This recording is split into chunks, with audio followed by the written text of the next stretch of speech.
Major news just broke, and this changes everything about how we should view Toronto's offseason plans.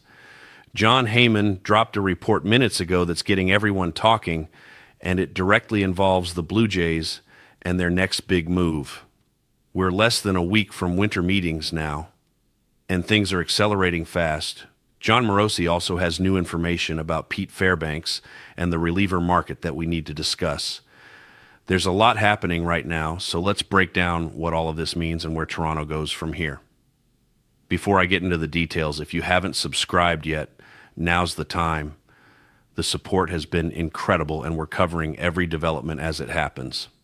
All right, let's dive into these new reports because the reliever situation is getting very interesting very quickly. Starting with Heyman's bombshell, Edwin Diaz and the Mets situation. Devin Williams just signed a 3-year deal worth around $51 million with the Mets, though $45 million of that is after deferrals. That immediately raised questions about what happens with Diaz, their current closer and franchise icon. According to Heyman, the Mets are still considering keeping Diaz, but there's a serious gap in contract talks. Nobody believes he's close to signing anywhere else yet, but here's the crucial part. Heyman specifically names the Blue Jays as the biggest threat to push the Mets and potentially steal Diaz away. That's massive. For Heyman to single out Toronto like that means something real is happening behind the scenes. Now, we have to acknowledge that Heyman is essentially Scott Boras's mouthpiece, and Diaz is a Boras client. There's always the possibility this is leverage, using the Blue Jays' name to pressure the Mets into meeting Boras's asking price. We saw this exact playbook with Pete Alonso last year. Everyone thought he was headed to Toronto. Then suddenly the Mets met his number and he stayed. Could be the same game here. But I don't think it's just leverage this time. Multiple reports from different sources are connecting Toronto to elite relievers. The Jays just gave Dylan Cease a massive contract, showing they're willing to spend. They desperately need bullpen help. Edwin Diaz is unequivocally the best closer available. The fit makes too much sense for this to be purely manufactured. Looking at what Diaz would cost, we're probably talking 5 years, around $100 million, $20 million annually. That's an enormous commitment to a reliever, which is why the Mets are hesitating despite Diaz being their franchise's best closer ever. The volatility of relievers makes these contracts scary, but if there's any reliever worth that kind of money, it's Diaz. His track record speaks for itself. He misses bats, throws absolute gas, and when healthy has been dominant for years.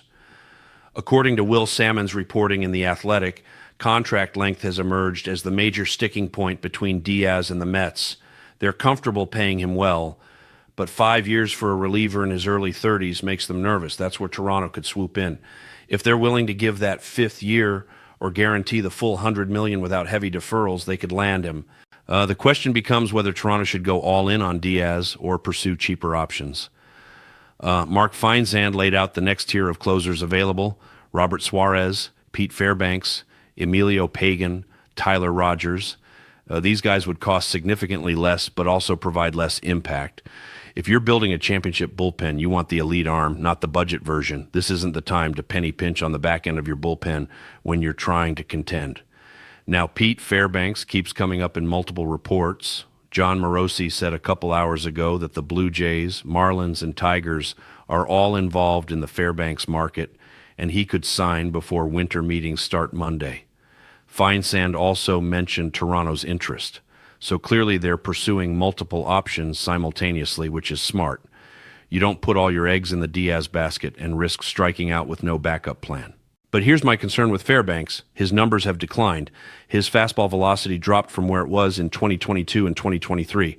His strikeout rate has dipped considerably. He's struggled to stay healthy. Last year he posted a 2.83 ERA, which is solid, but his advanced metrics are pretty average across the board. He used to average close to 100 miles per hour, touching triple digits regularly. Now he's sitting at 97.3. That's still good, but it's a noticeable drop for someone whose entire profile is built on overpowering stuff. The positive with Fairbanks is he doesn't give up many home runs, which Toronto desperately needs given how much they've struggled with the long ball. He avoids barrels, keeps the ball in the yard, and doesn't walk tons of guys. Those are valuable traits. But when you compare him directly to Edwin Diaz, there's no contest. Diaz is on another level entirely. Robert Suarez is actually better than Fairbanks statistically, but he's 35 years old. Do you really want to give a 35-year-old reliever significant term and money? Probably not, even if he's effective right now. The other names after Diaz, Suarez, and Fairbanks drop off pretty quickly in quality. You're looking at mid-tier relievers who aren't game changers. Looking at Toronto's current bullpen construction, you've got Jimmy Garcia coming back who can handle the seventh inning. Jordan Romano is gone. Genesis Cabrera is a free agent. Jeff Hoffman could move into a setup role, but is he really your closer on a contending team? That's questionable. You need that elite arm at the back end who can shut down the ninth inning in high-leverage playoff situations. That's Edwin Diaz. Pete Fairbanks doesn't inspire that same confidence. My read on the situation is Toronto is going hard after Diaz as their primary target. If the Mets meet his price and he stays in New York, then they pivot to Fairbanks as the backup option. That's why they're staying in touch with Fairbanks's camp and being linked to him in multiple reports. You always need contingency plans, but make no mistake, Diaz is the prize here. The fact that Devin Williams got $51 million over 3 years, coming off the worst season of his career, tells you what the market is for elite relievers. Diaz will command more because his track record is longer and more consistent. Williams struggled last year. Diaz has been dominant when healthy, aside from his injury-plagued 2023 season. If Williams gets that kind of money, Diaz is definitely hitting $100 million. Here's where it gets interesting strategically. If I'm the Blue Jays, I'm calling Scott Boras right now and saying, we'll give you the 5th year the Mets won't commit to. We'll guarantee the full $100 million with minimal deferrals. We'll give Diaz the security and money he's earned. That's how you win bidding wars, by being willing to go where other teams won't.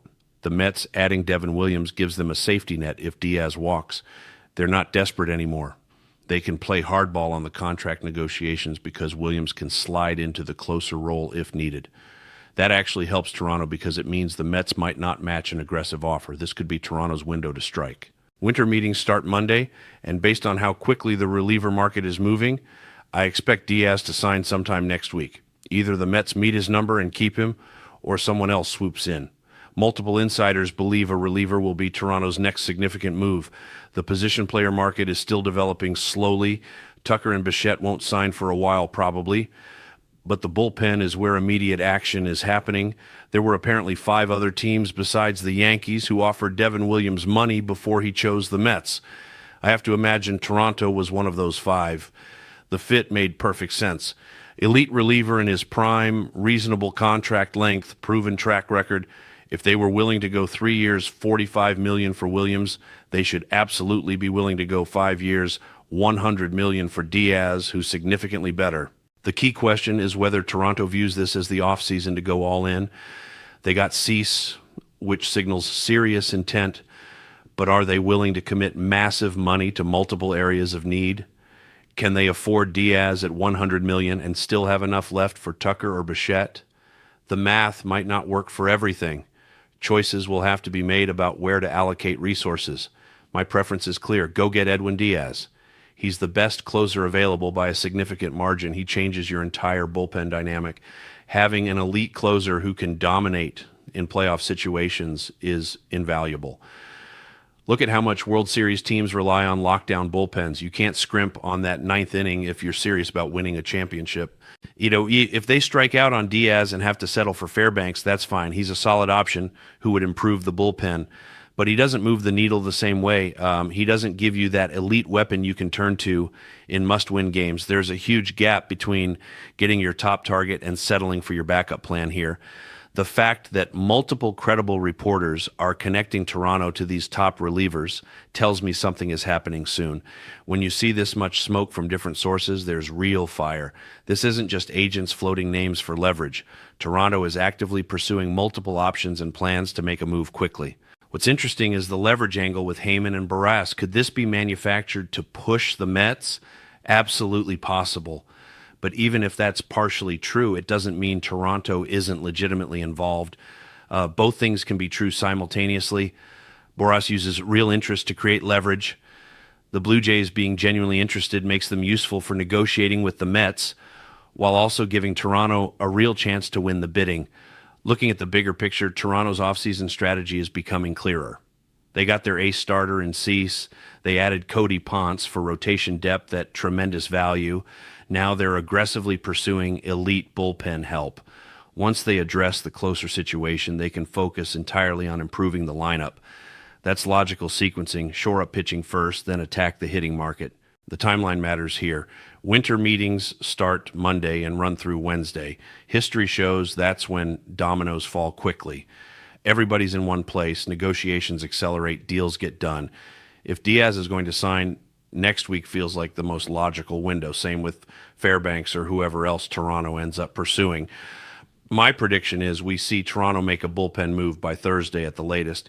Either they land Diaz in a stunning coup that immediately makes their bullpen elite, or they sign Fairbanks as a solid consolation prize and move on to other needs. But standing pat isn't an option. The bullpen has to be addressed, and the market is moving too fast to wait much longer. For fans wondering which direction to hope for, it's simple. Edwin Diaz is the answer. Yes, he costs more. Yes, relievers are volatile. Yes, 5 years is a long commitment. But if you're trying to win now, you pay for elite talent at premium positions. Closer is a premium position. Diaz is elite talent. The math works even with the risk. The next few days are absolutely critical for shaping Toronto's 2025 roster. We'll be covering every development as it happens.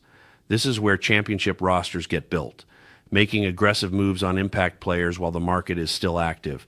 Let's see if Toronto has the courage to go all in on Diaz, or if they settle for the safer, cheaper option. Either way, something is happening very soon.